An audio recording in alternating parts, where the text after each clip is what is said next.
नमस्कार, मी डॉक्टर अस्मिता दामले.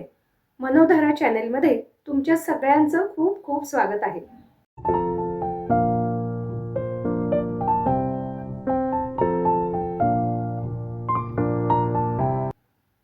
तुमच्यापैकी जे ज्येष्ठ नागरिक असतील त्या सगळ्यांना आठवत असेल की पूर्वी सणाचं जेवण असेल किंवा पंक्तीतलं जेवण असेल तर पानात वाढलेलं लिंबू जेवणानंतर पाण्यामध्ये पिळून ते प्यायचं अशी पद्धत होती. आयुर्वेदानुसार ही पद्धत अतिशय उत्कृष्ट होती. लिंबू हे आपण जो आहार घेतो तो आहार पचवायला मदत करणारं, पचनशक्ती वाढवणारं अशा गुणधर्माचं आहे. यामुळे जेव्हा सणाच्या दिवशी किंवा कुठल्या कार्यामध्ये आपलं जड जेवण होतं त्यावेळेला हे जड जेवण पचवण्याचं काम लिंबू करतं. विशेषतः पिष्टमय पदार्थ असतील किंवा फॅट्स ज्याला म्हणता येतील ते जास्ती प्रमाणात असतील अशा अन्नाचं लिंबू पचन करतं. कपडे धुण्याच्या किंवा भांडी धुण्याच्या साबणाच्या जाहिरातीमध्ये आपण नेहमी बघतो की यामध्ये लिंबू घातलंय की ज्याच्यामुळे त्याचा चिकटपणा जातो, मळ जातो. लिंबू पाणी घेतलं असता आपल्या शरीरामध्ये आपल्या अन्नात असलेला चिकटपणा, ओशटपणा म्हणजेच जास्ती प्रमाणात असलेला फॅट हे लिंबू विरघळवायला मदत करतं. यामुळे जेवणानंतर, विशेषतः जड जेवणानंतर लिंबू पाणी घेणं हे अतिशय उत्कृष्ट आहे.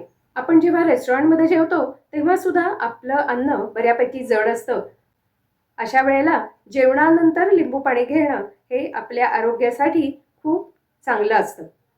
जड जेवणानंतर लिंबू पाणी घोट घोट असं शांतपणे बसून प्यावं. यामुळे तुम्ही घेतलेल्या जड अन्नाचं चांगल्या पद्धतीने पचन व्हायला मदत होते.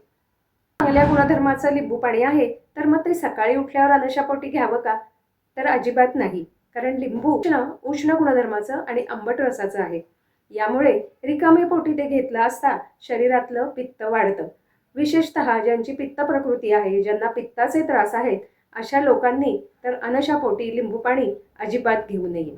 जर तुमचं रात्रीचं जेवण खूप जड झालं असेल आणि सकाळी उठल्याबरोबर तुम्हाला जर जाणवत असेल की रात्रीच्या जेवणाचं पचनच झालेलं नाहीये, अजून आपलं पोट गच्च वाटतंय किंवा अजून ते असं वाटतंय की आपलं पचन झालं नाही, तर अशा वेळेला गरम पाण्यामध्ये सकाळी उठल्यावर लिंबू पाणी घेतलं तरी चालू शकेल. लिंबू पाणी हे अन्नाचं पचन करणारं, आपली भूक वाढवणारं असं तर आहेच, पण त्याबरोबर ते सी व्हिटॅमिनचा खूप चांगला स्रोत असल्यामुळे आपली इम्युनिटी वाढवणारं, आपली प्रतिकारशक्ती वाढवणारं सुद्धा आहे. तसंच आपले डोळे, केस, त्वचा ह्यासाठी सुद्धा लिंबू अतिशय उत्कृष्ट आहे. मध्ये इतके सगळे जरी चांगले गुणधर्म असले तरी ते ठराविक प्रमाणातच प्यावं.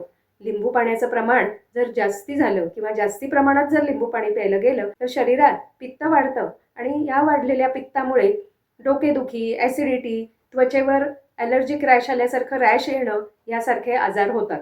घशाचे त्रास आहेत किंवा टॉन्सिलसारखे त्रास आहेत त्यांचे असे त्रास वाढतात.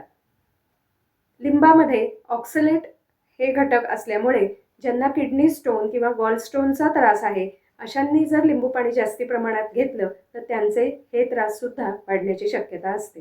हे उष्ण गुणधर्माचं आणि आंबट असल्यामुळे हे जास्ती प्रमाणात घेतलं असता दातांमध्ये सेन्सिटिव्हिटी म्हणजेच गरम गार सहन न होणं हे लक्षण निर्माण झालेलं दिसतं.